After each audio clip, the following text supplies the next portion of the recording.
And welcome to VGotM episode 49. It is only me here. Only Jarnod. Just me, as you can see from the avatar.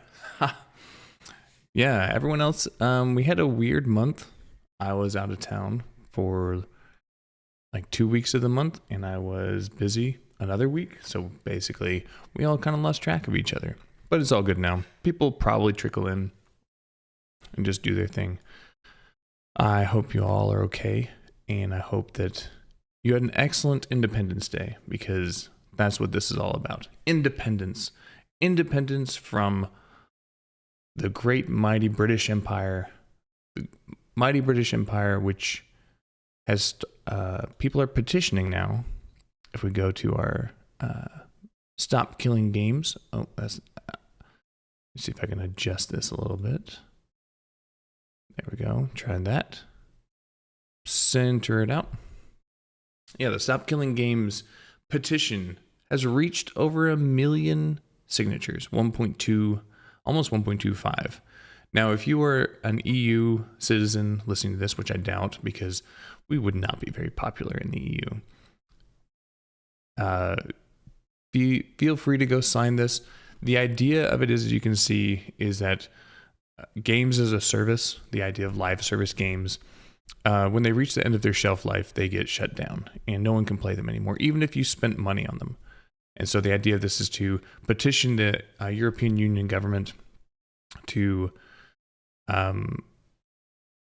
we'll say, petition them to at least give a way to sunset the game so that private servers can spin up, so that other things can spin up. Now, I feel like there's a little bit more nuance to this than a lot of people are saying online. I'm definitely not a Pirate Software, Maldavius Fig Tree supporter, where I think that he's absolutely right. But I also don't think that this will solve everything, mostly because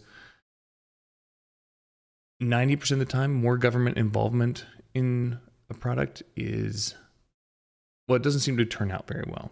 So there's concern. That's the main concern I have with this petition, is that if the government gets involved, it's going to throw some weird wrenches into the unforeseen consequences, I would say, about this. But in general,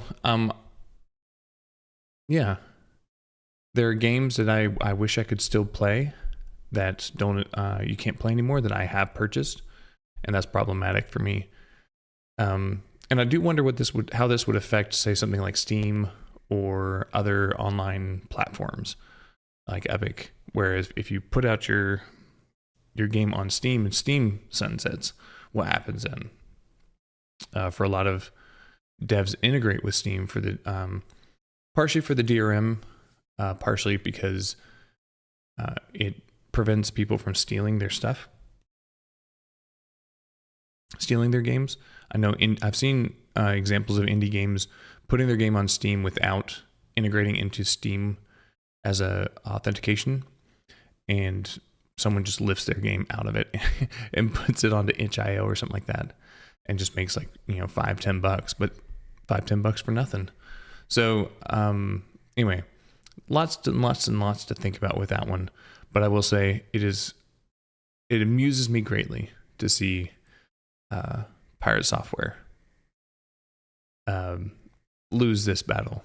He's taken a lot of L's recently, and I don't know what to do about it. But like I said, Stop Killing Games, that's only part of our show tonight. We kind of do snippets, as you probably are aware, of everything. So, and because I'm the solo, we're going to probably be doing this pretty rapid fire. On a positive note, I saw this thing pop up on my Twitter, and a new indie developer platform for discoverability and marketability. Fake Wizard just announced, called Fake Portal. They're trying to find a way to allow for indie games to be found more easily. I think that's generally a good idea. We'll see what happens with it. But I did enjoy Jonathan Blow. If you're not familiar with Jonathan Blow, he made The Witness and Braid, was one of the early like successful indie devs back in the early tens and late aughts. A phenomenal programmer. If you haven't watched his stuff on YouTube, he will make you regret your life's decision of going into going into programming. But every logo designed in 2023 and later is a sphincter. Nobody knows how to do anything else. And it's true. To be fair, it's probably in line with the with Pride Month. You know, they're just trying to get out there and get ahead of the DEI and get some funding from BlackRock or something like that. It's true though. Like everything is kind of turning into this weird goatsy sphincter thing, and you can't help but notice it when someone points it out. All right. Next on our list is our good friend Jason Schreier. Oh, Jason Schreier. Yes, he blocked me for a very innocuous tweet that I made at one point, which was, I think it was basically, what did I say? I said he made some stupid comment, and I said, oh, good, another Jason Schreier poor take, and it's just like instant block. Well, if you aren't aware, well, a little bit more backstory on Mr. Schreier. He defended Blizzard over the course of like 5 to 10 years when people were bashing them for DEI stuff, for the Tracer butt debacle, for the changes made to World of Warcraft, and we'll get to more of that later. Yeah, so he and then as soon as the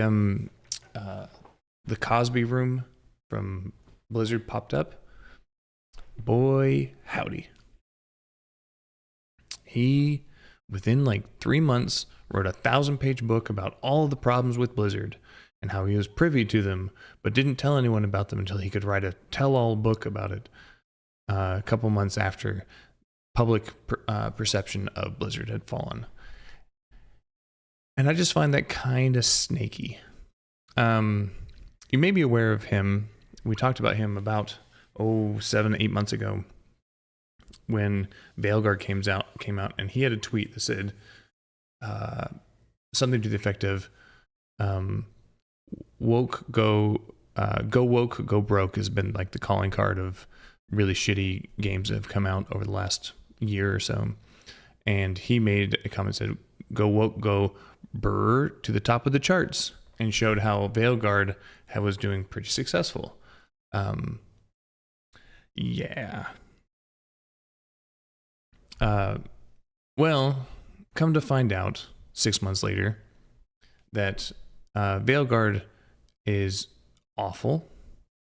It peaked at 1.5 million players, which puts them at, given a rough estimate of they started working on this in 2017, released in 2024, you're looking at 7 years of development with let's say 150 person team. You're looking at $100 to $150 million put into Veilguard. And there's absolutely no way that they made their money back with only 1.5 million sales. Even if they all came directly to like EA and bought directly from EA and not Steam, you're still like at $60. You maybe make, 70% of your money back. And EA and BioWare knew that and fired most of the people. But, look at this. Jason Schreier wrote a tell-all. And unfortunately, I don't have the ability to claim this offer. So I'll just have to kind of tell you the rough estimate of what happened. So, originally, Dragon Age Veilguard was planned to be a live service multiplayer game similar to Destiny. And if that sounds like ass, you're right.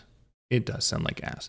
I can't imagine a game like that in a dark fantasy setting like Dragon Age Origins at all. It would be terrible. But let's forget about that for the moment.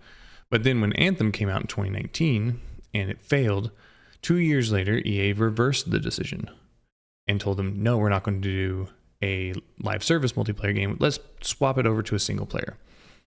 the claim is, and Schreier only talked to developers. Okay. So if you remember who the developers were that worked on this and some of the stuff that we've covered in the past, you'll remember that the developers were using a lot of the characters as self-inserts for their ideology. And so Schreier is probably just promoting the voices of, we'll call them inept developers, poor developers, bad developers. I don't know what else to call it. Those are usually the people that go and start talking to the media about stuff. Anyway, so the claim is that EA just changed the decision in 2021. So 4 years after it was originally started, they swapped over from a live service model to a single player game and came with tight deadlines and limited resources, allegedly. Then this caused creative instability, again, allegedly, with leadership changes, internal conflicts.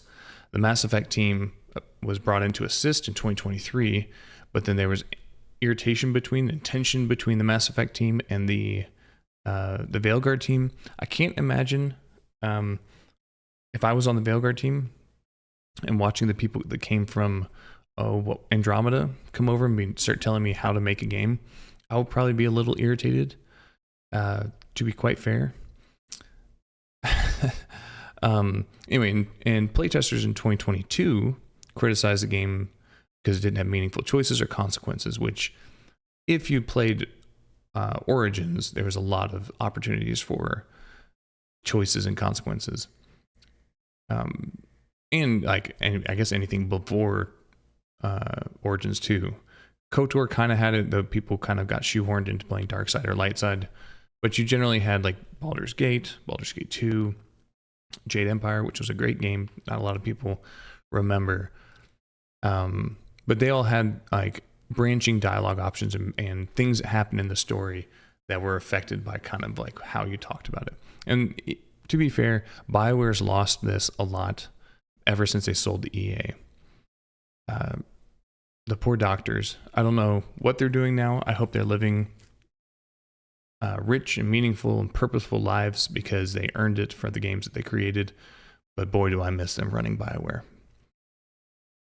Well, Veilguard gets released October 2024 and initially saw strong sales, but then only reached 1.5 million players by January 2025, which allegedly missed EA's expectations by 50%. So a lot of layoffs happened at BioWare, and most of the Dragon Age team was dismantled. They have now shifted focus to Mass Effect 5, but my guess is if in the next couple years, we're likely to see BioWare just kind of die the long, slow death that it's been having ever since EA took it over. And I remember back in the day when EA bought BioWare, and me and my friends were talking about it. I think Witherbottom was part of the friend group at the time. And we specifically talked about, I don't think this is a good idea, guys. I really like everybody that everywhere EA buys, they eventually die. To be fair, it's not just EA, as I'm sure you're aware. Large portions of Xbox got laid off, and I think Romero Studios just got completely shut down. So it's not just an EA thing. It appears like basically any company that gets sold to a larger company just ends up dying unless you kind of get partnered like Activision Blizzard. But even then, who really knows how they're going to turn out? Okay, critical reception. The game faced mixed reviews with criticisms for its inconsistent tone, shallow storytelling, and lack of player-driven choices. It wasn't just that, though. And a lot of people, our favorite man, Paul Tassi, said, what was he? Here we go. Sorry, not Paul Tassi, Daniel Friedman. And he says, despite all BioWare higher-ups that he talked to, he intentionally missed the story. This is Jason Schreier. The game failed because it was defined in the minds of its audience by YouTubers making fun of its quest about pronouns. This is the game that proved that that approval from Asmongold matters more than approval from IGN for launching a successful game. I don't necessarily disagree that approval from influencers, like especially popular influencers like Asmongold, is important for launching a successful game. You see a lot of games get turned around by influencers, mentioning them, playing them on stream and stuff like that. So I do think that people will go and watch an influencer play a game, streamer, YouTuber play a game, and decide to buy the game rather than an IGN giving them a bunch of, who's that? I was talking to the Ether Chief. Who? I can hear you, yes. How are you, sir? I'm good. I was just about to get up on a soapbox and rant to chat. Okay. Sorry, I'm running late. That's okay. I'm talking about Jason Schreier released I'm not streaming. Hold on one second. Yeah, I was going to say I can't see. Yeah. Give me a sec. Oh, good. How was your Independence Day? It was good. Got to watch some fireworks and just enjoyed the time. Good. Celebrating freedom. Yes. And you know what they say, freedom isn't free. It's not. That is 100% true. Yeah, so we're talking about, or I was talking about, not we, Jason Schreier. And we know you have voices in your head. It's okay. It was the royal we. I know he's blocked you. I don't remember why. Because I called him out for a Dragon Age post. Oh, was it a Dragon Age post? Was it the go woke go burr to the top of the charts? Yeah. Yeah. Yeah. That was a good one. Mm-hmm. Anyway, I think I have a link to that one. Yeah, here you go, right here. Go woke go. Yes, that one. He blocked me for it. Yep. Yeah. I think he regrets that tweet now. Probably. That's probably why he fled to Blue Sky. Yeah, he's in his own echo chamber now. Yeah, it's called Bloomberg. Yeah. Yeah. Anyway, so there's a claim right here that influencers matter more, or approval from Asmongold specifically. I don't know why specifically Asmongold matters more than approval from IGN. And so I was opining that the influencers, I think influencers can make a game. I don't know if they can break a game though. You know what I mean? Okay. And I know that IGN can neither make nor break a game. Right. So I don't know who this Daniel Friedman is. He has more followers than me, so I guess I have to give him some respect. But I don't know who that is. Yeah, I just signed this tweet right here. It's just absolutely terrible in terms of Despite all the Bioware hires. Despite all the Bioware higher-ups he talked to, he intentionally missed the story. This game failed because it was defined in the minds of its audience by YouTubers making fun of its quests about pronouns. This is the game that proved that approval from Asmongold matters more than approval from IGN for launching a successful title. Mm. And I think I just disagree. Like, IGN lost its way almost 20 years ago. Like, I stopped paying attention to the scores that IGN gave games a long time ago. Mm-hmm. And at the very least, like streamers, you can get a feel for like, oh, I kind of like the streamer or YouTuber has similar tastes to mine, so at least I know that if they like it, I'm going to like it. Right. But I don't think that the reason it fails because it defined the minds of its audience by YouTubers making fun of its quest about pronouns. There was so much like cringe writing. Like, we've been over it on the podcast a couple times. Yeah, like we talked like that that like mammoth woman who everybody like hated or whatever. Yes. And someone did a video compilation of like all the different ways that she can die or it can die or whatever. Super cut of it, yeah. Yeah. And then this one dude was just like streaming, just playing the game, trying to enjoy the game. And then all of a sudden he was like, wait, my character has to become transgender now? Yeah, There's no other option? That was Asmongold. Like, oh, that was Asmongold. Okay, yeah. And yeah. It's just stupid.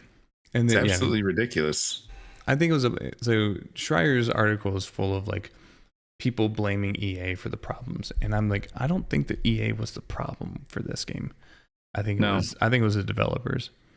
And absolutely, I hate journalists and I guess like social media people too, who just blame everything nonchalantly on the publisher, just being like, it's the publisher's fault, without thinking about, the devs have to make the game too. Like, what they do also affects it. Yeah, a publisher doesn't like code the game and doesn't write the script to say, hey, say this line that you like, that you feel like a woman in a man's body. Like, do the bar. Publishers, yeah. Publishers what? Publishers are just like promoting the game. They're not like developing the game. I mean, there's aspects of you can have like a publisher putting pressure on a studio to like meet milestones or something like that. It's like, wouldn't say that publishers have no effect on development cycles, but they're too often the scapegoat for really bad gameplay mechanics and writing and stuff. Yeah, I feel like I should start it off with this as the thumbnail. Yeah. It's supposed to I don't even know what the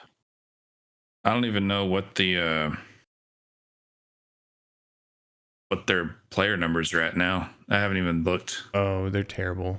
But if you go to in the article that Schreier talks about, where the Steam charts, he specifically says that 1.5 million copies were sold, which is like it says like 50% of what EA was expecting or hoping for, projected. All right, so Dragon Age Veilguard has 1,400 playing in it right now. Let's see what Origins has.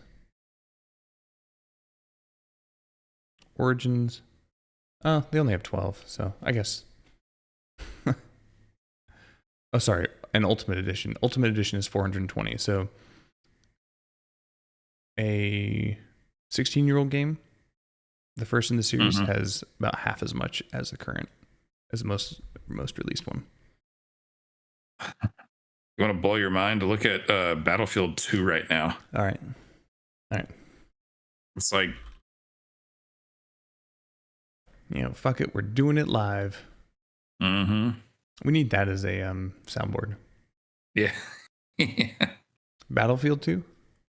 Battlefield 2. Oh, it has 8. No, not the old one. The new one. I looked at. Are you talking about Battlefield or Battlefront? Oh, sorry, Battlefront. Sorry, Battlefront. I don't know why I get those mixed up. Battle and F. Battlefront. Oh yeah, 20,000 people. 20,000 people. That's awesome. Yeah. Like the developers there are like, what is happening? Let's look at Left 4 Dead. Supposedly that still has a good following. Left 4 Dead 2 still has 32,000 people playing it right now. Good grief.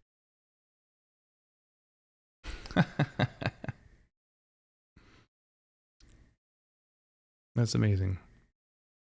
Yeah.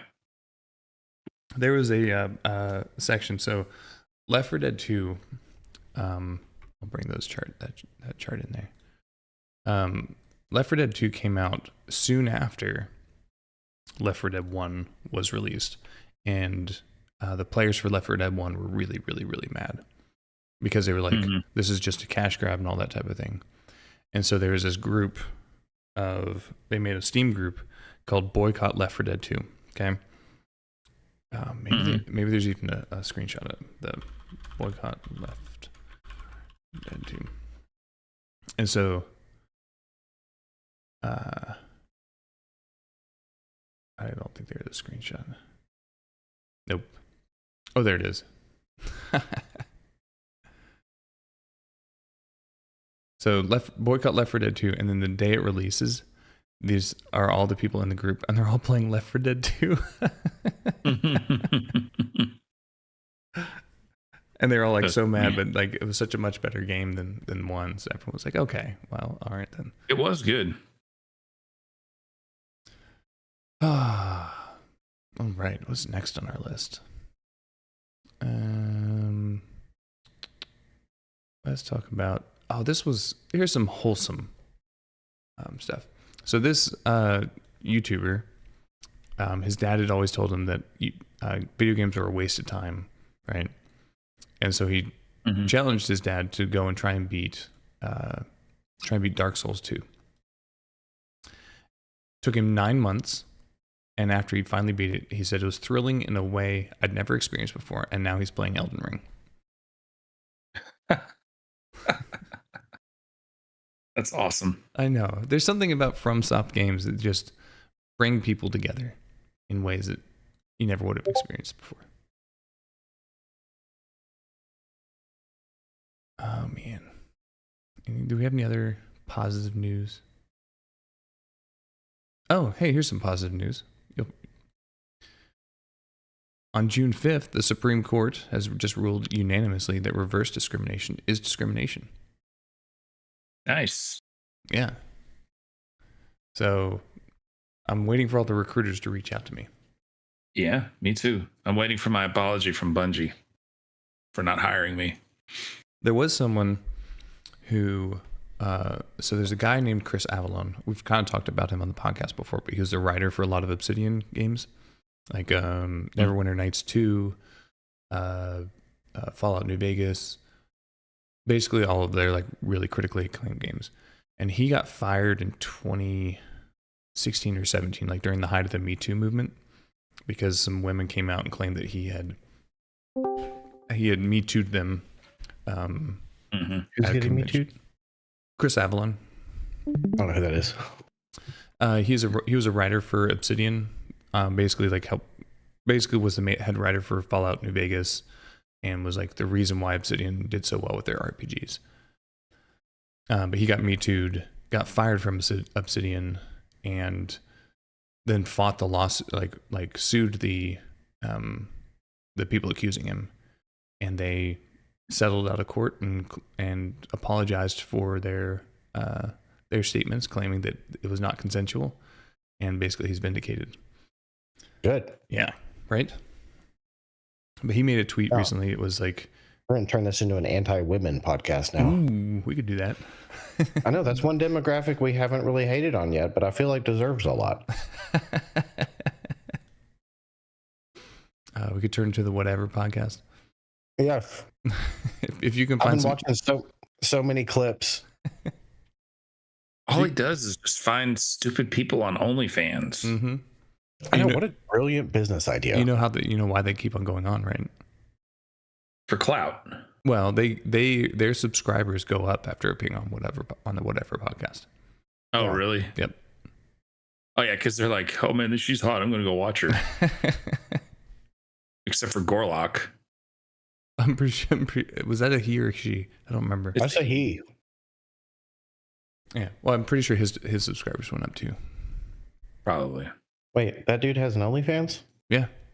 I wouldn't be surprised. I'm 90% sure. I have no faith in humanity. Does Gorlock the Destroyer have OnlyFans? Yes. What? It says she's been offered, and then there's a claim that she started. He. Sorry, yes, you're right. Yeah, get it right. I was just reading the article. I know. I'm sorry. I'll turn in my bigot card for the VGotM podcast. Well, what's the opposite of Me Tooing? What's our version of Me Tooing someone? That's a good question. Also, like, if girls Me Too people and we cancel people for not being racist or sexist enough, What's our version? Yeah, it's a good question. We're just white. You got whited. God, that's so powerful. Instead of me too, it's us also. Oh, it sounds kind of communist. Yeah. Our canceling. Oh man. Well, at the very least, at least World of Warcraft has managed to continue to be inclusive. Oh, since when? Okay, hold on a second. This is World of Warcraft. I don't remember. In 2025.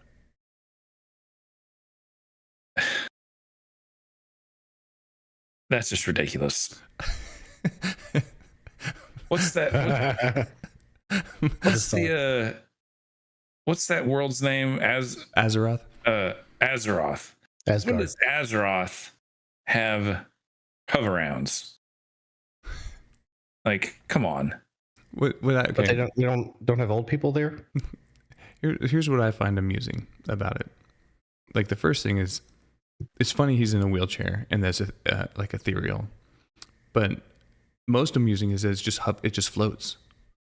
Like, yeah, why not give him a magic carpet? It's just hovering there, or something. Yeah, it's just hovering. I personally think that looks funnier than a magic carpet. It does, and I know why they put it in there. And it's because, you know what I feel like we should bring up in the gaming community. Ooh, what? There's not enough representation of retarded people. Why can I not play as someone with cerebral palsy and Down syndrome? To be fair, in Ocarina of Time, Link kind of looks like he has Down syndrome. A little bit. In the N64 version, yes, his eyes are a bit close together. So I think the reason why they put this in here was because, like a year ago, there was this big controversy about wheelchairs in D&D, and people being upset that a dungeon master didn't put a wheelchair ramp in their dungeon, but they put stairs, and it turned into this whole like big thing. But this is a world of magic and healing. Like, people die and get resurrected. They're just being intentional assholes to people that are disabled there. Because the one thing I want to do if I'm in a wheelchair, Spinus reformis, and it's like, nope, not doing it. The one thing I want to do if I'm in a wheelchair at home is go online and play it as a guy in a wheelchair. Yeah. Regardless of what character, I'd be playing as like a dragon. I want to be in a wheelchair. Oh God! From Wild Wild West.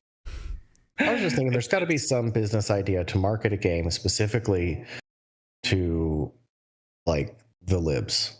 And my idea was like some type of Ocarina of Time type thing, but where, Link grows up and all of his co-elves don't.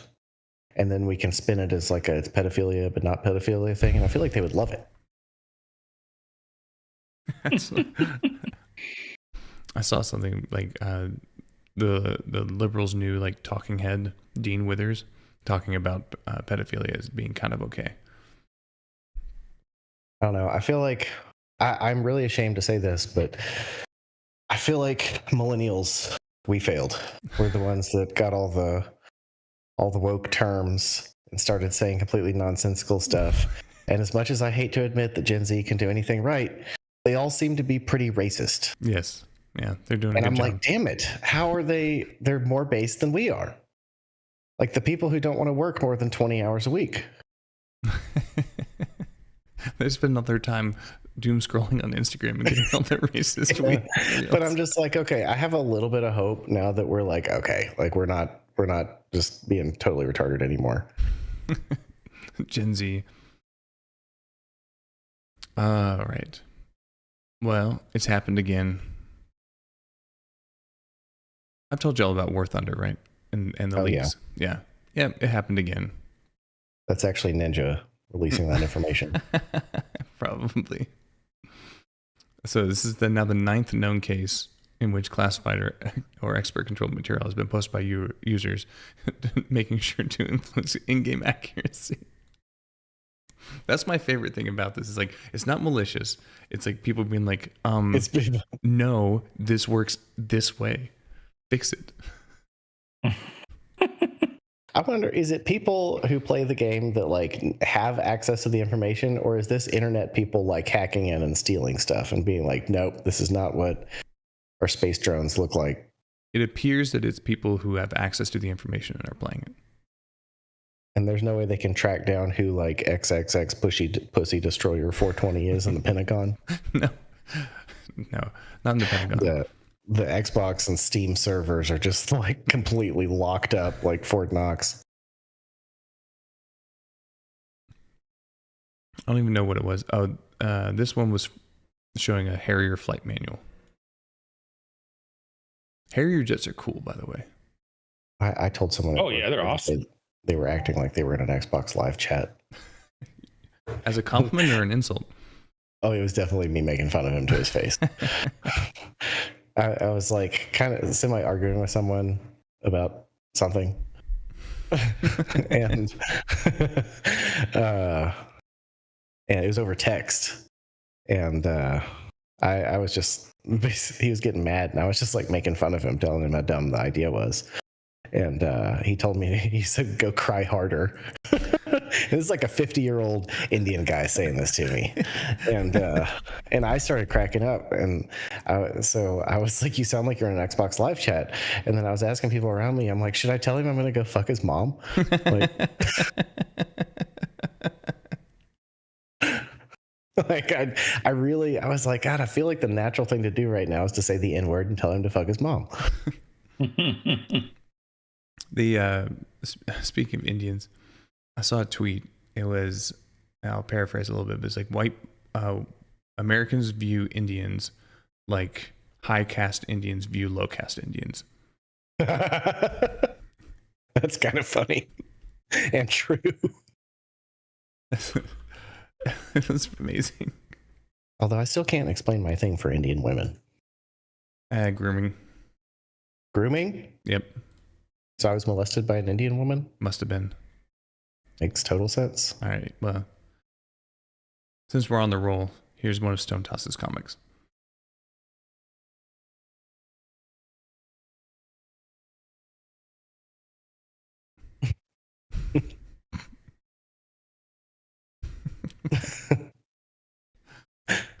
Stone Toss doesn't miss very often. You don't get it, Jim? Or get it? I don't know what lower or higher. I don't know what this means. Basically, they have castes in India. You know about the caste system, right? I don't know about this. Okay. You learned this in elementary school. This is like a thing you learn in like history textbooks. Maybe in your elementary school from your Indian we went teacher to the same that groomed elementary you. School. I don't remember. I mean, maybe allegedly.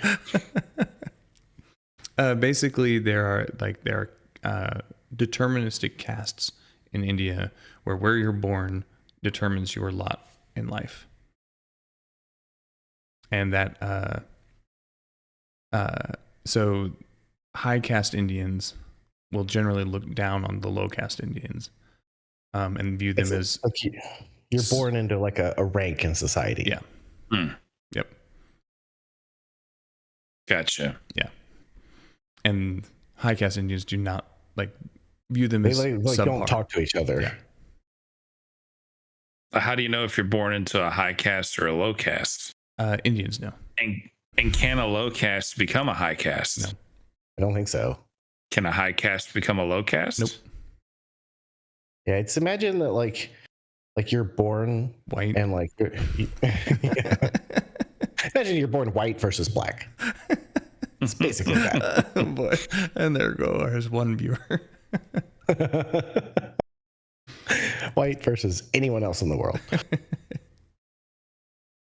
Yeah. I don't know. So I think we're the least racist because I mean it's just science. Like white transmits all colors. Black is the one that absorbs and doesn't transmit anything. I mean, this is like we are the least racist. So what you're saying is that the black color just takes everything from the white color. Yeah, they're just stealing all the other colors. All the other colors. I don't think Jarnot's breathing right now. No. And this is just scientifically. We're not even saying anything racist right now. We're talking about literally what happens with colors. Wait, if you choose to associate that with things you've observed in society, audience, that's your own prerogative. That's your own bigotry. That's right. Check yourselves. Yeah. Oh man. This fits along with the theme of the game of the month. We're just arguing. Oh man. Well, this actually would have been a really funny court trial. It would have been a really funny court trial. It would have been. We've talked about Stellar Blade, but it finally came out on PC. And PC Gamer comes out with an article saying, Gooner Game of the Year Stellar Blades mods are 41% smut. Basically, nice. People are jacking off to games now? Go Google Stellar Blade and you'll understand why. All right, hang on. Save search off. Well, I'm pretty sure that like as soon as that game came out, someone started working on a nude mod like instantly. Yeah. Oh, I have no problem with nude mods. We all grew up with Tomb Raider. Yeah, but there's a. I mean, I get it. It's a sexy female character, but like you're playing the game, just like whacking it, or this people are whacking it to like fan art. Whether or not they're actually whacking it, that's what PC Gamer is claiming. Well, the same journalist who wrote this article, which is Baldur's Gate 3's bear sex scene was such an upward turn in the momentum for the game that the animator called his mom to show it off. So he's praising that's weird. So praising Baldur's Gate 3 for having a sex scene, bestiality sex scene. But calling I have no fucking faith in society anymore. But the Zoomers are coming. Remember, there's hope. No, it's just this is that Futurama. Like I don't want to live on this planet anymore. You're gonna go to Mars with Elon Musk. Yeah, I totally understand the motivation now.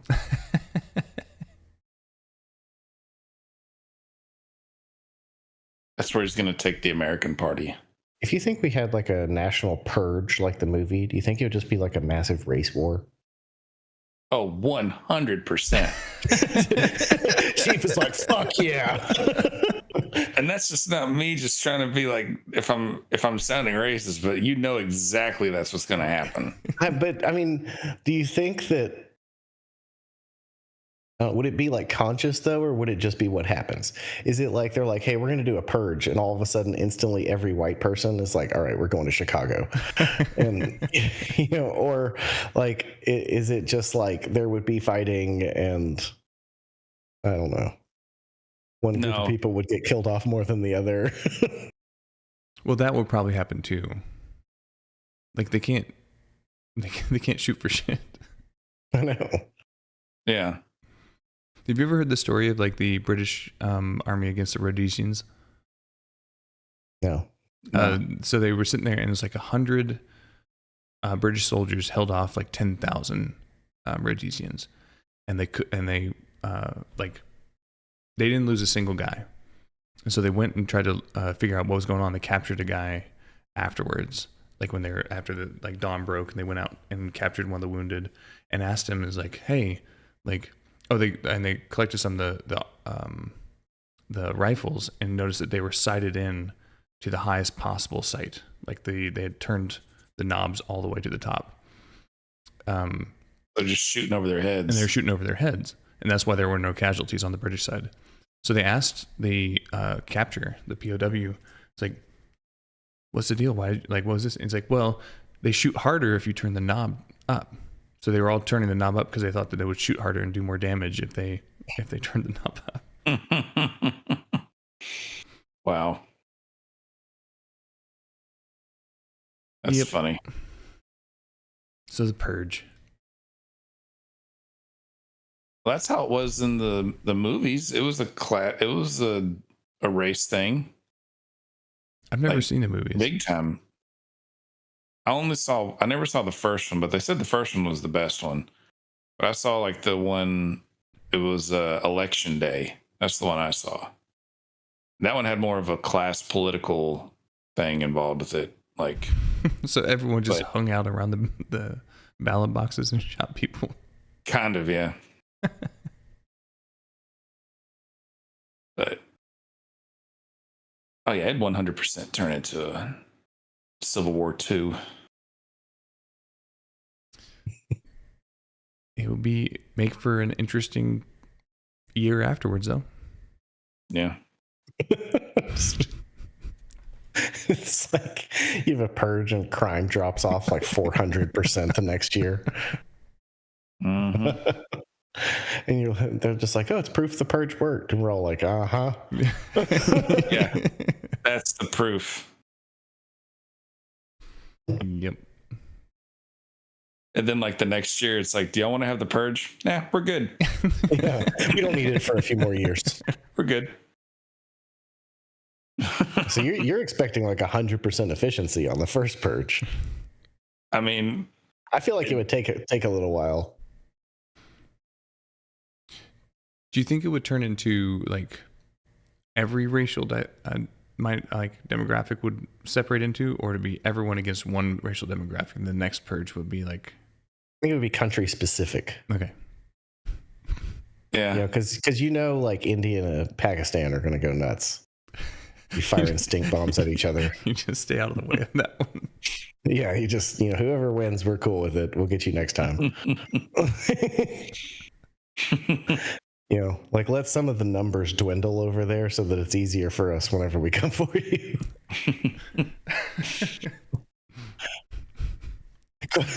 This is the real chat. We need to vote on what order do we go in. Alphabetical. Because W's at the bottom. That works on the front end and the back.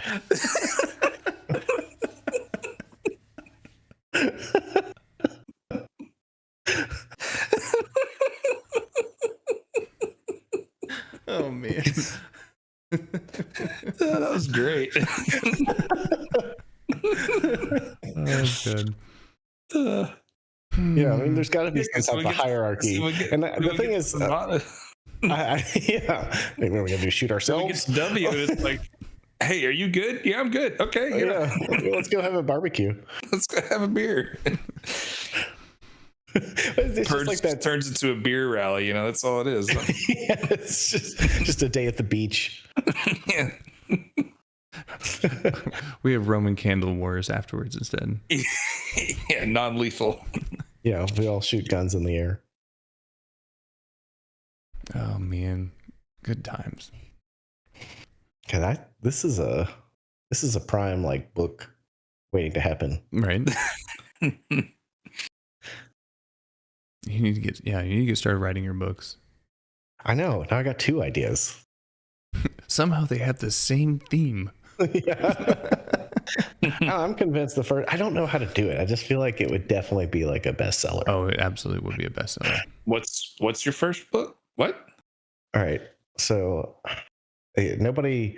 Chat, don't steal this idea. Yeah, don't steal this idea. Like this is my idea. I mean, someone's. It may not be mine, depending on how bad it is. It's right under pseudonym. So the idea, I don't even know how to start. It's like it's a utopian future. Yeah, utopian society. Like everything's perfect, whatever. Kind of think like Equilibrium. With Christian Bale. Like everything's cool. The society's great, but every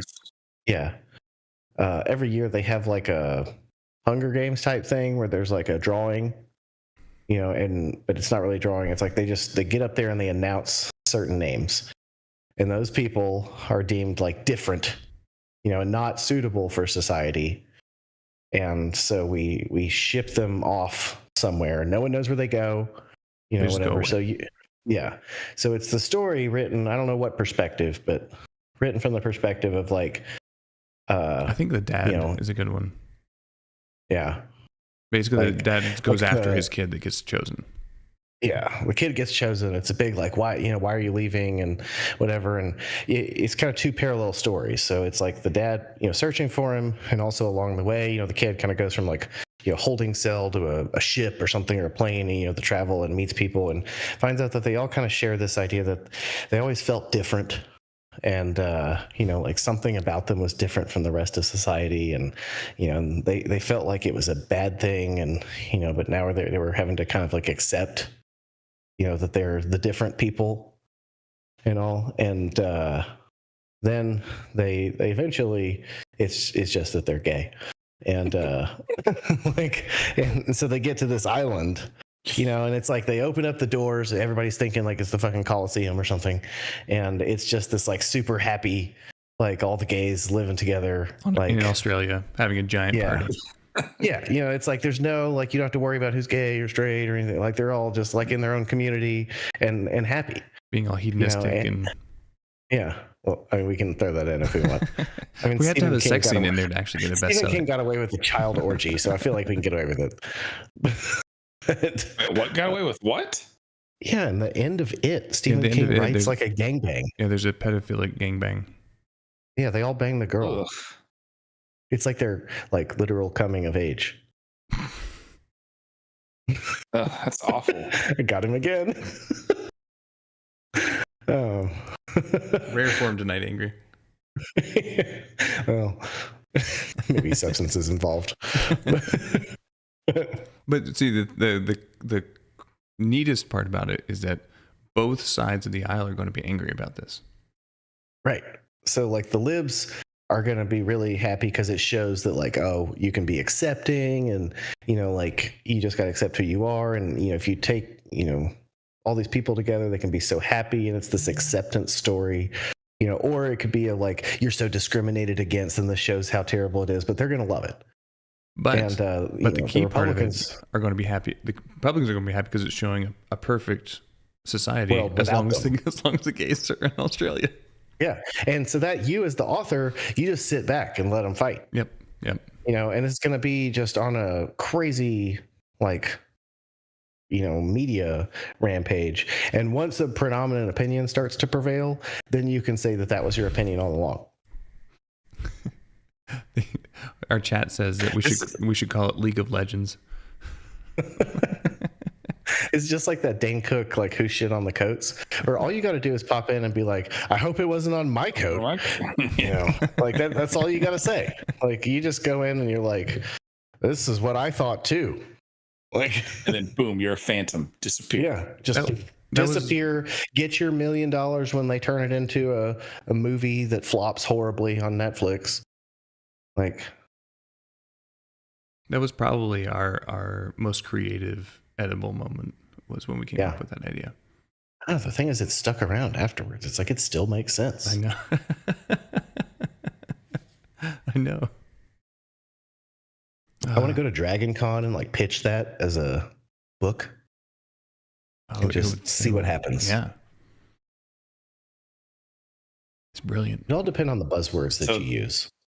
So speaking of people who like make you mad about like successful things that like, like the, I have a friend, I wouldn't even call it a friend. I know somebody who she is a insane leftist. I mean, if there is a picture of the definition of insane leftist, it's her picture. And she wrote a book, and it went like it went crazy. And she, like, before the book even released, they said that HBO was going to pick it up for a series. And I'm like, how does this happen? This person is insane. And it's like, and yet now they have all this stuff now. It's like, it just drives me crazy. USAID.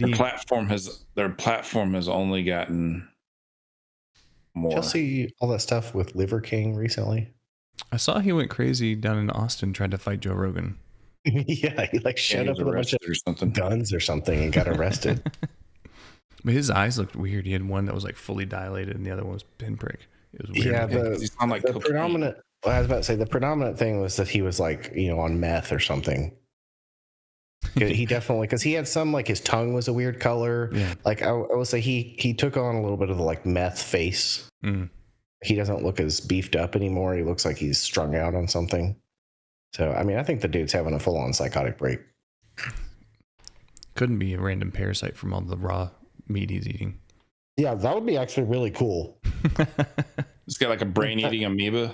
Yeah, And all that like meat. he's like plankton with like two little levers controlling him up in there. Yeah. Like the brain slugs from Futurama. Yeah.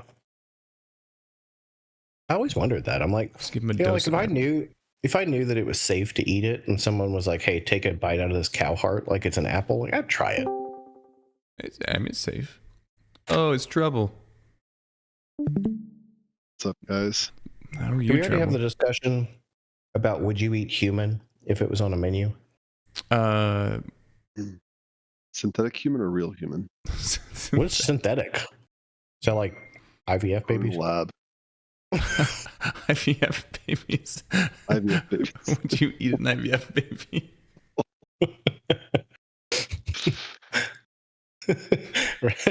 Really coming up with good ones tonight. Yeah. Wow, boys, that's rough. I I would not eat like, human let's say if it was on a menu. they're ethically sourced, non, IVF babies. I don't know like where that free- human's been. I'm not going to eat it. I don't know. Maybe it's like if you're some type of Grass-fed. person who gets the death penalty, they give you the Like- option to be cooked instead. Like if it's a lower caste of Indian. Yeah. Somebody who they weren't like forced into it, but let's say it's like prisoners with the death penalty. They've been tested. These are guys that like worked out in prison. They're healthy. Some restaurant had like human ribeye on there. I feel like I'd want to know what it tastes like. I've heard it tastes like pork. Yeah, I think it would taste like pork, almost exactly like pork. Why? I feel like a good rump roast, like put that thing in the smoker for a solid 14 Pulled hours. human. Get have some Do a whole one. human sandwich. Yeah. Put some dark. Get some flaw. Yeah. Do some sugar I don't rays know, on it. Then, so the next question is, what cut would you go? Oh, Do you like the fatty, like cheeks or butt or something, I or think do a you go for more? backstrap. That's what I was The thinking, like backstrap, or- ribeye type. Yeah. I think most human meat would be really tough and not pleasant. I think you'd either have to go like thigh quad or like backstrap. I think thigh and quad would probably be kind of stringy. Have you ever had camel? I feel like it'd be like camel. I've never had camel. Was camel good? The curry sauce was good. The camel meat itself was like really stringy, greasy beef. Hmm. So no, I would say no. Camel is not good. Camel. Interesting. Is camel the Now, most... I will say, Oh, go ahead. go ahead. You go ahead. No, go ahead. No, you go ahead. I was just talking about that book again. So now I will say this. I haven't read the book, but the description of the book, like, All right, really makes read- you want to read it. All right, read the description. That's a friend of Chief's, I think, who's a raging leftist. She's an insane leftist. She wrote this book in 2023. And this is someone you know? Yes. And this is, Who is it? Message me. and before, you don't know them. Did she write The Handmaid's Tale? No. Oh. But before it was even released, like published, HBO said that they've already like optioned it to make a series from the book. Whoa. Did y'all see that thing that the Babylon Bee made where it was like the meeting for Handmaid's Tale? Whenever they were like, we figured out what guys want. It's just for, girls to be baby factories, or something like that. And it's like, no? Like, Okay, so the book is called The Registration. All right. Now, it says here's the description. It says, imagine it's legal to commit one murder in your lifetime. If you register the victim and accomplish the kill within 14 days. So when I guess Lionel Misey, that's how you say the name, stands in line to register the man who abused her as a child. She's shocked to hear a stranger has registered to kill her. Why would anyone who doesn't know her squander this one legal murder on her? Desperate to survive the next 2 weeks, she must find out who wants to kill her and why. So it's an interesting concept. Sounds really good, actually. Yeah, it's really interesting. And then like it comes like she's like she has a little bit more description, but that's like the main premise of it. And I'm like, okay, if that was a TV series, I'd probably watch it. Like, but I would be angry about watching it because I know who wrote it, and I'd be like, but doesn't it like is there anything about the book that is super lefty? I don't know. The entire moral premise is leftist, which is that morality is what the law dictates. If it's legal, it's therefore moral. This is really philosophical right now. I mean, that's the way they approach it, right? Abortion is moral because it's legal. If it was illegal, it'd be immoral. Without giving away what I do for a living, I call that nurse logic. Which is where the idea of like, we're going to do this because we've always done this. I'm like, that's not a reason. Yeah, I mean, that goes for a lot of professions, right? That we have morality that's based on rules, not on the actual substantive concept. So, Guilty as Sock, speaking of morality, I didn't actually get to play with you guys. Well, we haven't gotten to the actual talking about it. We're still on the news segment. But we can talk about it in a second. First, I wanted to bring up that another AI company, a London-based AI company valued at $1.5 billion, marketed its platform as an AI-powered solution that made building apps as simple as ordering pizza. In reality, nearly 700 engineers in India were manually coding customer requests behind the scenes. Yeah, that's awesome.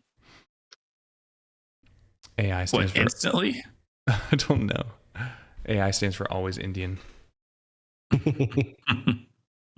There's another one that I think that Amazon that's the had. Next round of slavery. We just round everybody up in India and turn them into like a giant server for AI. I think there's an Amazon one where it was an AI powered like security surveillance thing, and it ended up just being a bunch of Indians watching the surveillance tapes. They're like, oh my god, there's something there. It's like that dude from on Captain America that like turned himself into a computer, basically. The computer that wore tennis shoes? Was that Winter? No. It was, what was that? Which one was it? It wasn't Winter Soldier, was it? I can't remember. But Age of Ultron? No, I don't know. It was one of the Hydra guys, like preserved his consciousness in like a computer that like ran on like 855 millimeter, reels. Can't remember. Yeah. Because it was like in the 60s, whenever he was, he can use punch cards? Dead. Yeah. Anyways. Well, the last thing we have to talk about is Borderlands 2, or Borderlands 2 and 4. So apparently, Borderlands 2 was now free on Steam for a little bit, but they updated their Take-Two and 2K updated their, and Gearbox updated their TOS, banning mods, VPNs, and then having full rights to collect your voice, location, gameplay, and internet activity data while you're playing. Interesting. Yep. Turning AI into a data or games into a data collection thing. And then Borderlands 4 is no longer going to cost $80. It's now only going to cost $70. Aren't we all happy about that change? Yeah, sold. Yeah, a game I'm never going to buy. I don't know. I could just never get into I could never get into Borderlands. I never did. I really enjoy 1. Every time I've played it. I have trouble with 2. I don't know what it is. Like I've tried to play 2 4 or 5 times, and never succeeded. So here's a question. Yeah. A game like Borderlands is kind of an exception because it's not a lot of PvP, right? But in PvP games, would you be willing to give over all of your personal data and rights and access to your PC in order to avoid the plague of cheaters? Oh, speaking of which, would I eat a human? Yes. If it was someone who cheated in Call of Duty, yes, absolutely. I just realized the answer to that question.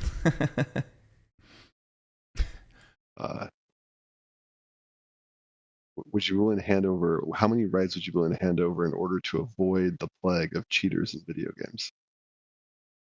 How many rights? Like access to your computer, like firmware level, Like data bootloader collection. level access to your computer. Like, what would you let them? What kind of data would you let them collect to get rid of cheaters? To basically prove that you're not cheating, but to catch the cheaters. I don't feel like I know enough about computers to answer this question. If you don't know what firmware or bootloaders is, the answer is no, you do not know. I understand the words and roughly what they do, but no. Other than that, that is the Wait, extent. isn't that what already isn't that what already anti-cheat software does? We are in like if they that is have the extent of my knowledge.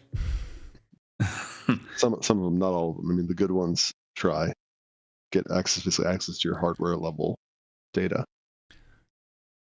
I saw a person who put in a hardware cheat into their controller that allowed them to like auto aim and stuff like that. It's like there's no way for anybody to be able to detect that unless you take apart the controller. Isn't that like a Cronus? Could be, yeah. No, I mean it's probably a little more complicated than a Cronus. A Cronus is just an off-the-shelf equivalent of that controller-based hacking. But this is on an Xbox controller that they Xbox controller. Like they took it apart, or PlayStation controller. They took it apart, put in this hardware cheat, and then I don't know how you detect it because I mean basically what they're doing is they're putting in a chip. I don't know what type of a chip it is, like what level of system it's running, but that's using they're using that to, for instance, do recoil control. Mm-hmm. So you have zero recoil on your guns. And how do you detect that? I don't know. The difference between that and just a really skilled player. I don't know. Cheating. Anyway, yeah. For those of us who are still playing Call of Duty despite all of our instincts, it's a plague. I miss when Call of Duty was good. And Overdance is back. So I remember the first Call of Duty I got super into. Like, I mean, I think I played all of them up until that point, but I really liked Modern Warfare 2. But that was like before I had Xbox Live, so I just loved the campaign. But Black Ops 2 was the first one that I started playing like online a lot. I think I got to like Prestige 8. And like it was so much fun. Mm-hmm. And then they all just kind of sucked. What happened? I don't know. We hired more women. It's true. Ghost was my all-time favorite one. Really? It was the first one that came out on the PS4. I had a clip saved on the PS4 for a while. There was one map. I don't remember what it was called. It was like giant, like 2 castles on either side, and like a huge big field in between. It was a very long range map. And there was a split second, like right whenever you started and loaded in, you started running forward where you could see directly over to the other side. And like through one little hole, and I fired off a sniper shot through there and killed someone like 1 second into the game, and I was just like, "Oh, I can't believe it did that!" I never got into any of the Call of Duties. I liked Ghost. Like I think I got to Prestige 10 on Ghost. I really liked whatever game it was kind of recently, the zombie one with the different zones, like the open world zombies. Oh, that was Modern Warfare 3. Yes. Yeah, I really liked that zombies, I'll say. And I really liked Warzone, at its peak. Yeah. I mean, everybody. I mean, I- like peak COVID level Warzone was like. Yeah, it was so much how much fun. that Yeah, was. Verandas. Yeah. We spent so much time on that. But yeah, all the golden era of the battle royale games. That like so my hypothesis thought that Warzone, Verdansk, COVID era, 2020 era was whatever Gen Z, Gen whatever it is equivalent of, like, for me, old school Halo 16 player in people's basements with 4 CRT displays. Mm. Yeah. Like that was like Yeah. peak gaming for me when I was a kid. And Verdansk, Warzone, COVID era, that was like their peak gaming, and it's just gone downhill from there. I still remember Are you this one Are time you with the the same system. age as Jarnod? He's a little older, Okay, so we're all roughly the same time period, except for Salty. except for Salty. He's one of those. Sir, He's one of those not based Gen Zs. Yeah, not based. the What? most liberal of the Gen Zs. Yeah. I remember this one time in a system link, like we ended up playing a capture the flag game where it was 1 TV against 3 TVs. So it was 4 versus 12, and the 4 was able to hold us off. They were just so much better at the game than we were. And they were heroes. Yes, they were. It was an honor. Like at one point, like one of the original 4 couldn't make it, and I was like, worked on my skills so that I could be one on their TV.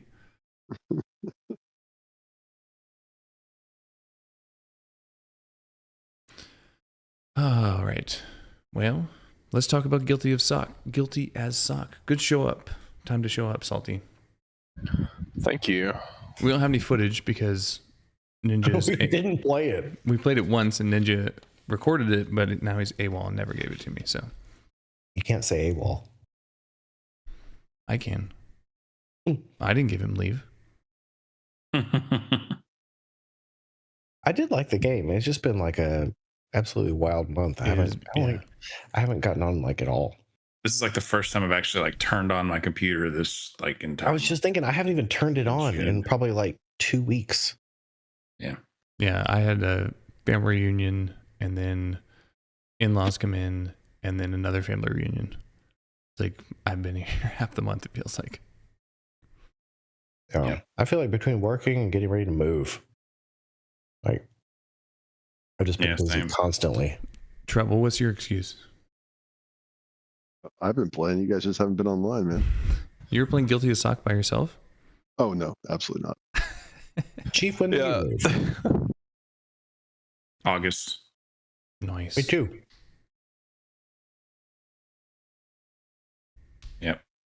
Yep. I'm Yeah, I feel like it was a really fun join game. the time zone of Jarnod. We just didn't have enough people on at the same time this month to actually play it. Yeah. I thought like I really enjoyed, there are some aspects of it where I feel like could have been fleshed out a little bit more. Like I was hoping that the cards that the prosecuting defense were dealt would actually have some effect. Like I feel like that would be an interesting way to like, so you could, instead of just being like, okay, I'm going to try and like bullshit my way through this, like actually something happens when I play a card. I feel like that would be an interesting addition to the game. Yeah. Yeah, I see that. I also think I wish they would have given the option of game generated like things to argue about. Oh yeah, that's true. Yeah, because it's funny. Like if you have a good idea, but I think if there was some things that they just had, the thing is, it would all be stupid stuff. But Yeah. that would be okay. They could have their stupid things, and they could open it up to community-based suggestions that you could pick. Because we know what happens the last time you open it up to the community. I know exactly where this is going. It's going to World War III or the Purge 2.0. Oh, But- Salty and Trouble weren't here. Should we ask them the question about the purge? Oh. I mean, what's the question?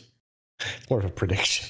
How quickly do you think that if we had a purge now, that it would split along racial lines? Like immediately? Sorry, I'm just jumping into a resurgence game and I'm breaking up. I can't. That was our conclusion too, Salty. Yeah, my answer would be immediately. So, And then the next question is, would everybody kind of team up against one like race, or would it be everyone against everybody? that I don't know. But I think you do now. What's that trouble? Oh. I can't hear you. I said I'm in a resurgence game. I've totally broken up. I can't understand what you're saying. I must say, like in Guilty as Sock. And is after eliminating, like, let's say one gets eliminated, like, is there a rank of who goes next? What order do we decide what, which races to eliminate? I think that depends on which race gets eliminated first, right? Yes, but there is a hierarchy, Yeah, that's an interesting question. If Hitler had killed all the Jews, would he have just moved on and killed someone else? He'd move on to Hispanics. Because there's so many in Germany. Yeah, exactly. Didn't he go after the gypsies a little bit too, though? That's understandable. It's not a race. It's just like people who smoke too much pot and live in a caravan. It's just a job description. Yeah. Is it not? Like, are gypsies is that like a At thing the time, we're raised in? Yeah, Romanian. It was like Romanian gypsies. And so it was like, When you just say Romanians, but not all Romanians are gypsies. then what is a gypsy? Like, define. Traveling vagabond that steals things. There's probably more than one thing that would fit that description. All right. Like raccoons. Yeah. Or hobos.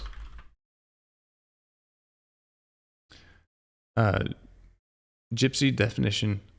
The first definition is alternative form of gypsy, a member of the Romani people.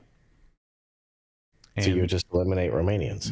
the offensive definition is an itinerant person or any person suspected of making a living from dishonest practices or theft, a member of a nomadic people, and not necessarily Romani. So we're just talking about Romanians that live nomadic and scam people. Mm-hmm. This would be like the difference between saying I'm going to eliminate Indians and I'm going to eliminate call centers. I'm trying to talk to you about your car's extended warranty. Yeah, that's a different thing. Like Hitler wasn't just like, hey, I want to, take the Jews that are controlling society and, like ruining everybody's time. He was like, I'm just going to get all of them. So that's what it's like. Okay, if you got all of them. But in Hitler's eyes, was there a difference?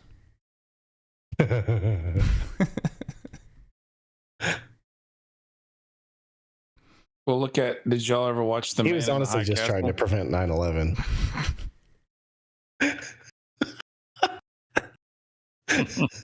He's like Nostradamus about 9/11. Hold on. When were the World Trade Center towers finished? Please be before. Before what? Before World War II. Oh, 1973. Damn it.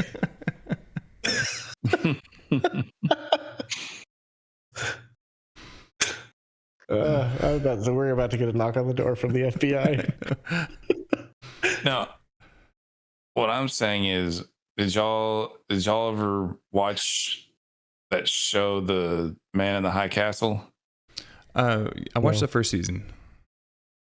And the first season was really good. Yeah. But he didn't stop once he won. So True. That was he fiction. kept going. Well, yeah, but But yeah, like you think that, okay, so Hitler got all the Jews. You think he would go on until everybody that wasn't blonde hair, blue eyed, white, like everyone was dead except for just that? Or like, did he just want to eliminate them because he thought they were a problem in Germany? Like, you can go Aryan superior race and all that, but it's like, if you're eliminating other races because you think you're better, the implication would be that you would get everybody. Yes, that would be the implication. I don't know what would have happened. But at least we're not speaking German. Yeah, God, what a dumb language. It's like on The Office. I have a great suspicion that in the next 30 years, we'll be speaking German or a Chinese-German hybrid. I always thought that was an interesting One other language. Which one? Japanese. Why? I like I like to understand hentai without subtitles. Mm-hmm. That's the only reason. You're going to learn another language. What would it be? I don't know. There's like 100 to choose from.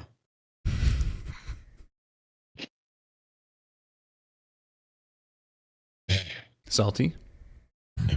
Hmm? What language would you choose to learn? I have no idea. I don't understand how you just pick one. Okay, angry. Surely Probably you have one. Spanish. I do Spanish. So you can speak to all those Colombian women. Yeah.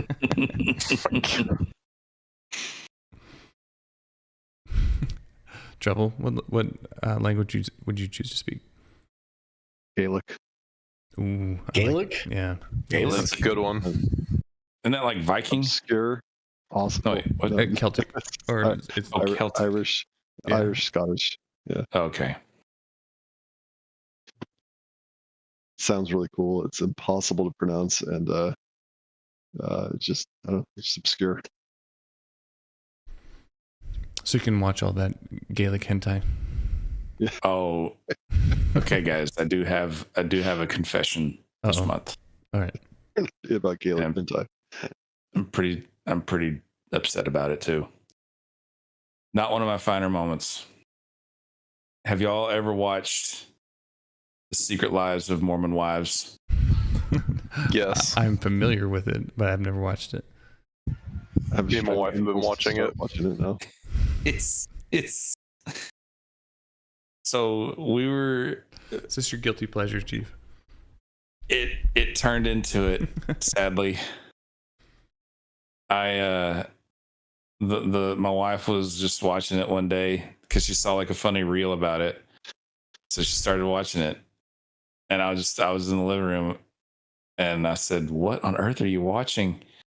And I couldn't, but the sad thing is, okay, most of these reality shows, it's like, okay, if the person would just stop drinking, like all their problems would go away, right? Like if they're not an alcoholic, like none of this stupid drama is going to happen. Problem is, they're not drunk. Yeah, Mormons are. They're Mormon. They don't drink. What reality shows do you watch? Hell's Kitchen. Oh, well, okay. Another one would be 90 Day Fiance. It's pretty bad. But it's just, and the other problem is that these women are our age, like mid 30s to like mid 20s. Well, y'all's age. Okay, yeah, our whatever. You are Not you. mid-20s. I'm not mid 30. He's like 16. Yeah. But Can you even drive? but I'm like, okay, I know I'm not this stupid. Like how can you be this stupid? We're in the same what am I thinking of? Generation. We're in the same generation. We are both millennials. Like how? So, Chief, think of a bell curve and think of I how dumb the know. average person is. I know. And then go way to the left, and then you get Mormons. And then even Yeah. further to the left on that bell curve, you get female Mormons. Oh my god. It's so funny though. Happy with that It's one, Angry? Hilarious. Yeah. I'm going to shit on the female demographic tonight. Yeah. It's I tell you guys, you watch one episode and you'll just be like, Chief, I want you to had to go watch it. on YouTube and just search whatever podcast clips Oh, I've seen And- those. and anything with Andrew Wilson. Andrew Like, Wilson whenever is great. I like him a lot. Yeah. Like anything with Andrew Wilson on there where it's like Andrew Wilson destroys feminist or something. Just, Oh just yeah, I like, know that God. guy. yeah, just No. like click on it and watch it, and some of them are amazing. Andrew And Wilson then is go, such and then go he- read the comments. And when you read the comments, you have such a renewed hope in society. Mankind. Yeah, Well, that's true. Andrew Wilson is just such a goober. I'm I just like fucking love watching clips. men of him. are healing. You're just sitting there and smoking cigarettes and just shitting on OnlyFans slots. Yeah, I know. What a fucking dream job. The dude just drinks and smokes and shits on OnlyFans girls. See, my only thing with him is like, did you see that clip of him fucking? He challenged a girl to open a pickle jar, and then he couldn't open a pickle jar in front of her. I heard about it. Yeah, and then he blamed it on her that he couldn't open a fucking pickle jar. It was fucking stupid. He's got those. But some of the things he says are dumb. Like there was one I was like, oh god. I forgot he was debating something, and he was like, I think it was about like submission with women being like kind of a natural like state of a relationship, and but trying to make the point that like like you get all hung up on this word, but it's not about like the connotation of the word, and and they were like, why'd you choose your wife? And he was like, so she would be obedient. And I was like, oh, come on. Like you're a professional debater. Like you gotta be able to choose your words better than this. But he does say some dumb stuff every now and then, but I remember this one clip. He was asking like all the women there, like, rate yourself like on your looks between a 1 and a 10. oh yeah, that's every episode. Oh yeah, but like this one chick was like took up 3 seats because she was like 700 pounds, and she was like, "I'm an 8," and this like insanely hot chick like sitting next to her was like, "I'm about a 5." It's like, Yeah, well, that's always they're always like, oh well, I'm an 8 to myself. yeah, and then he's no, you're not. Like to society, you're like a -3. He's like- Have you seen there's a clip that goes around every now and then I see, it's like women ranking themselves and then men ranking them, and it's like 5 girls rank themselves, and then they order them around, and the guys come out and they like rearrange them completely, and so the girl who thought she was the hottest ends up at the lowest.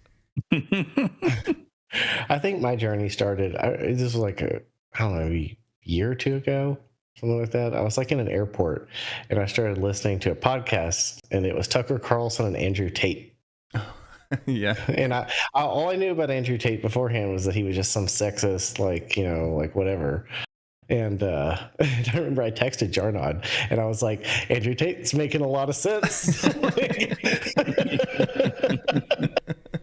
I was like, uh-oh, it's happening. And here we are. No, Oh man. hits you when you least expect it. Oh, there was this other funny, hilarious video where this group was like doing like an IQ test. I think we've talked about this. Where like this woman was like, yeah, I'm like a PhD person right now, and I work for like cancer research. She's like, what, and she's like, and then like they rank themselves, and she's like, well, I think I'm gonna have the highest IQ because like I've done this and this and this, and then like she like points to this like redneck guy who works on a farm. She's like, you're probably gonna have the lowest, not just not to be rude, but you haven't had the same experiences as me, Then they actually take the IQ test, and hers was like insanely low compared to like his. He had the highest, and like hers was the lowest. Yep. It was so funny. Yep. It's even So worse than this that. is- He was a Marine. Yeah. He eats So- crayons, and he's got Yeah. a higher IQ than she did. Funny story. I can't decide how much I should just dox myself on this. There is a certain test Oh, okay. that an admissions test of some type. And I remember this is probably 10 years ago at this point, but they analyzed the like outcomes of the test with different demographics of people, like male, female, black, white, Hispanic, like all this different stuff. And they found some disparities where white candidates did significantly different from black candidates and things like that. The test is racist. Yeah, the obvious conclusion was that the test was racist. Yeah. And so they added in a different section, added in a whole nother section. Test. Yeah, added in a whole nother section that was supposed to be testing more like street smarts, I guess, like, things that you would have a greater propensity to answer correctly if you had lived certain life events and not lived sheltered and things like that. And the disparity in the test got bigger.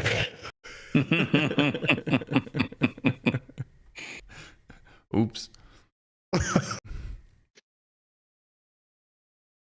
All right. Final thoughts on... I know we didn't talk about Guilty as Sock very much. I mean, it was funny, but I just don't know how you can play it without people. Like, people is what made it funny. Yeah. I mean, I was the judge whenever we played, and Ninja was the one game that he recorded, and like he was the news reporter or whatever. That was so funny. Oh my gosh, I literally almost fell out of my chair. I couldn't breathe. Because we were talking and just being stupid, and then all of a sudden his picture that he drew flashed across the screen. Judge Chief is being a stinky butt. Yeah, it's like a big fat meaty. It's like, and then like I forget what the trial was about. It was something like sniffing someone's butt. I have no idea what it was, but like he drew an anus like straight on the screen. I just couldn't. And then I went, like, all y'all got off and he was clipping it and he just had it playing in the background and I was watching it. It was even more funny watching him draw the picture. I wonder if he has any clips up on it. I don't know, but he was like listening because I just like saw like the light bulb pop onto his head like as he was playing. It's just the reactions to what we were saying. Oh, that was so funny.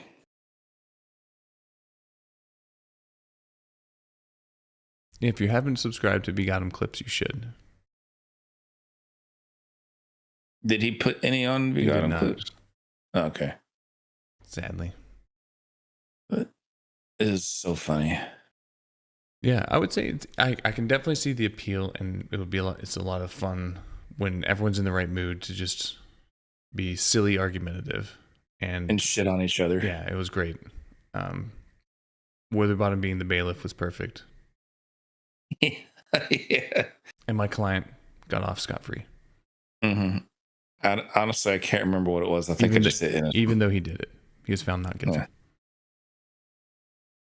Well, we didn't even have a jury. It was just a trial. It was just a bench trial. It was a bench trial.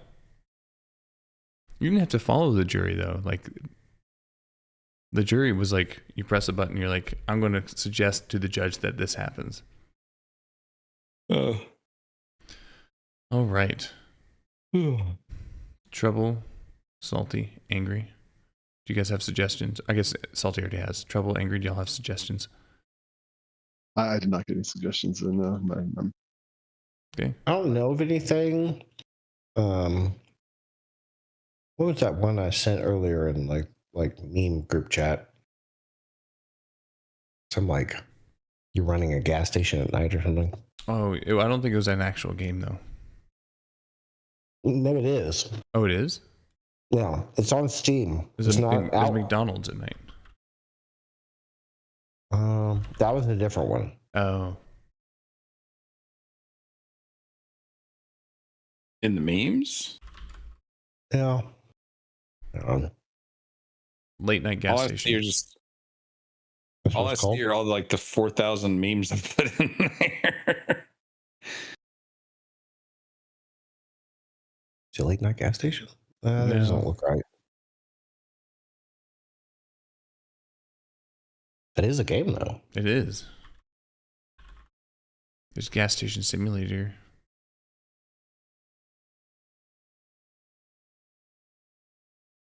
All right. Well, we got 4.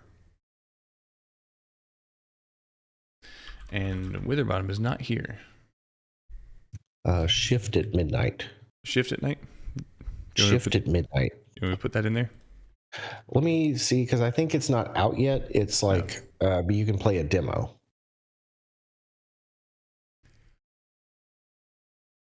All right. Single player demo live. I don't know if you can play the demo. So, Oh, it does look fun though. I'm looking at it. Shift at midnight.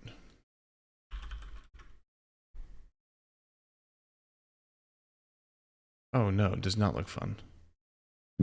Yes, it does. It does not look fun. I think it looks fun. Oh, you did send a clip of this. Yeah, it's I was coming cracking soon. up at the clip. That's like a Papers, Please thing. Okay. All right, well, we'll start off with Ember Knights. This was Witherbottom's suggestion. It's an action roguelike for 1 to 4 players where you play as legendary knights, the last spark of hope against the mad sorcerer Praxis and his hordes of unwavering fiends. Wield weapons and skills, build synergies with game-changing relics, and free the universe of Praxis' corruption. Release date 2 years ago, and it has very positive reviews.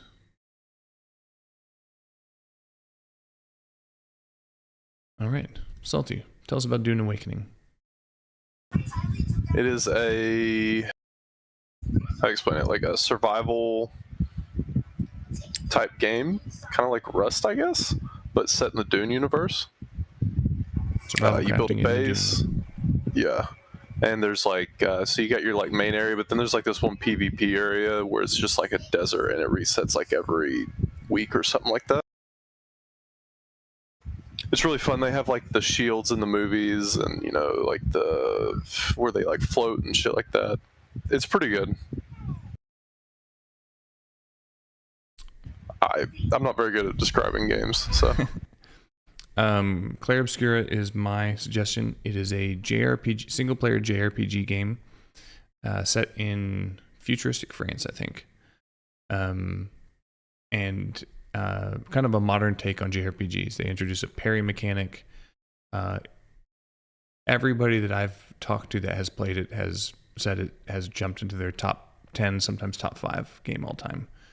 It's a game I've wanted to play for a while, and now I feel like since I'm home for the month of July, I'm going to play it. Whether or not we play pretty much every month. Well, I wasn't really home for the month of June. That's why I was okay with this playing Guilty as Sock. No offense, Salty. None taken. Right, and Chief, Star Wars Battlefront 2. Really? Yeah. This one? No, this isn't not the 2005 one. The newest one. I forget what year it came out, but so for some strange reason, this game has like jumped back into popularity recently, and I don't think it was the Ahsoka series. I think it was something after it. But like something has pushed this game into the spotlight again with like 20,000 plus people playing it, like records on months that it had, like people haven't played it in years. And because I remember when this game first came out, like everybody hated it. It was like no one played it. And then now all of a sudden it's booming in popularity. And also, just FYI, it's $3.99 right now. It's 90% off on the Steam sale. So Nice. But it's a fun Battlefront game. Your Star Wars characters, you can be heroes, you can be villains, you can be stormtroopers, battle for the Galactic Empire. We You don't can be be a Empire, rebel right? scum. Oh yeah, you're always on the Empire. Yeah. Oh, hold on. Have I ever told you the tragedy of Darth Plagueis the Wise? What if he did tell him that as like just like a bro sitting around drinking a beer, like, hey dude, like if I ever told you the tragedy of Darth Plagueis the Wise? All right. Also, wait, a little side note. they are making supposedly either a series or a movie. I think it's going to be a movie about Palpatine and his whenever he was an apprentice under Darth Plagueis, and like how he kills him and stuff when he's a senator for Naboo. And supposedly it feeds right into the Phantom Menace, just like Rogue One was like happened right before Episode 4. They're going to turn Darth Plagueis into a black woman. Dude, Darth Plagueis, like Sidious, is like such a good character. I think he's so evil. He's pure evil. I know, like he's like this super powerful, cunning, like evil, like way more of a threat than you think he is. Like person, I just think he's like he's like Darth Vader's like a pure power character. But You know, they Plagueis say is like sneaky. You know, they say that Sith have those like yellow eyes or whatever whenever they've truly become one with the dark side, like the pure evil stuff. And like, you know, Anakin, his eyes turned yellow briefly. Yeah. When he was fighting on Mustafar, and then whenever he lost to Obi-Wan. Mm-hmm. Palpatine, he had to use the Force to actually keep his eyes looking normal because he was so evil and one with the dark side. His eyes naturally were the yellow and red. Yeah. And so it wasn't until after his attack. That's what I mean. They created such a good evil character. I know. It wasn't until after his attack by Mace Windu that he used that as like, look what he did to me, my eyes, like all this stuff. Like it was. But that was actually him. Yeah, that was just actually him being pure evil. Anyway, side note. Okay, well, back. I just love Star Wars stuff. All right, Ingrid, I do too. Do you want to add any suggestions? No, I was like searching through. I don't think I have anything. All right, who wants to go first in voting? I'll go. Okay. Claire Obscura first. Dune Awakening second. Ember Knights 3. Star Wars 4. All right. I'll go next. Claire Obscura first. Ember Knights 2. Dune Awakening 3. Battlefront 2, 4. I can go next. Okay. Dune Awakening first. Ember Knights 2. Claire Obscura 3. And Star Wars 4. Chief? Star Wars 1. Ember 2, Claire 3. Damn it. Fuck. And Dune 4. All right, Trouble. It's opportune because I just had somebody tell me that Claire Obscura was their favorite game of all time just tonight. So Wow. I'll go Claire Obscura, And we're back. Star Wars, Ember, and Dune. All right. Pretty sure that makes Claire Obscura the winner. Ooh. Oh, that was close for a minute. I know. It's when you think you can trust people. Yeah, Hey, I wanted to play my game. That's why I voted for it. If you knew you were going to lose, so you just wasted a vote. A vote is a vote. You might as well just vote for like the Green Party.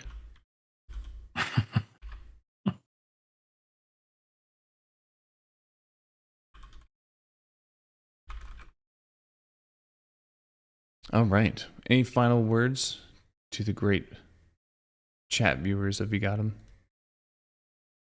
Don't get eliminated. When the purge comes, watch out. I started watching earlier today Most Extreme Elimination Challenge, which is on Amazon Prime. Yeah.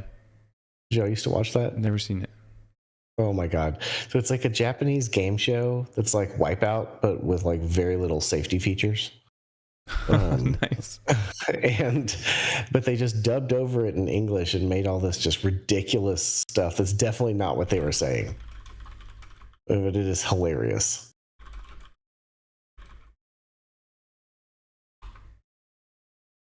Well, you heard it here first. What was it called again? Ultimate Wipeout? The most extreme elimination challenge. Most extreme elimination challenge. Fully endorsed by VGotM. Yeah, that's right. Go watch it.